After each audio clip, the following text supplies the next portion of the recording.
Hello everyone, how to totes back with another new video, and in this video I will guide you how to get started or how to create your account on BAS Voice Connects application.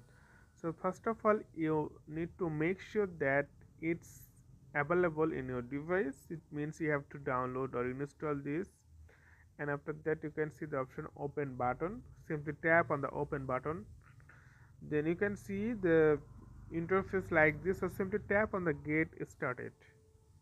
So you have to give your you have to give your phone or email. You can create. So continue with Google. I'm just going to continue with Google. It's really easy.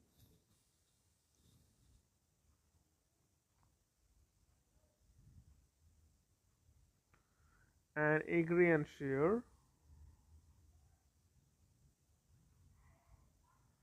So hey, it's okay. Okay, next. Okay, next.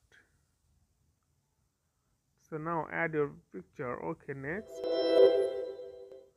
Great, next. Don't allow now. Don't allow now.